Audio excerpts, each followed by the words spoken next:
มื้อนี้ให้โยมพ่อโยมแม่เปิดจิตเปิดใจยอมเอาประธรรมคำสอนเข้าสู่จิตสู่ใจและเจ้าจะเจอแสงสว่างแห่งธรรมความเสื่อเจ้าจะลดลงความจริงจะสิปรากฏแสงสว่างที่เจอกับเจ้าเนาะอันนี้ศาสนาพุทธเฮานี่เว้าแต่เรื่องจริงเฮ็ดบุญได้บุญเฮ็ดบาปได้บาปสอนคนให้ฮู้จักบาปบุญคุณโทษให้ออกจากนรกให้ไปสู่สวรรค์เหนือจากสวรรค์แล้วคันยังวนเวียนว่ายตายเกิดในวัฏฏะนี่ก็ขอให้เฮาเป็นลูกพระพุทธเจ้าทุกภพทุกชาติขอให้เฮาได้ฟังพระธรรมคำสอนขอให้เฮาอยู่ในศาสนาพุทธนี่อย่าไปศาสนาอื่นเลยเนาะคันเจ้าเป็นนับถือพญานาคกะเจ้าสิเป็นลูกหลานพญานาคเจ้าสิเป็นบ่งู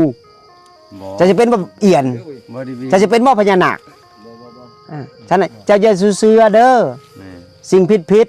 เจ้าเปิดจิตเปิดใจยอมรับพระธรรมคำสอนเข้าสู่ศาสนาพุทธศาสนาพุทธนี่นะประเสริฐศาสนาปล่อยศาสนาว่างศาสนาอยู่เย็นเป็นสุขแม่นบ่ค่อยมีสงครามหาแจวได้ถ้วยหนึ่งก็แบ่งเฮือนนั่นเฮือนนี่มีผักก็แบ่งเฮือนพี่น้องแม่นบ่อันนี้คือความเมตตาจุนเจือแบ่งกันแม่นบ่ถ้าศาสนาอื่นเนี่ยแบ่งหยังบ่ค่อยได้แบ่งมีแต่ความโลภความหลงมีแต่ฆ่ากันมีแต่แกล้งกันมันสงบสุขบ่ล่ะบ่มีศาสนาพุทธเฮานี่ประเสริฐสูงสุดพิสูจน์ได้วงใดรู้จักบ่พิสูจน์มงลมหายใจอานาปานสติไผปฏิบัติผู้นั้นเห็นผู้ใดปฏิบัติผู้นั้นฮู้ผู้ใดปฏิบัติผู้นั้นแจ่มแจ้งผู้ใดปฏิบัติผู้นั้นหลุดพ้น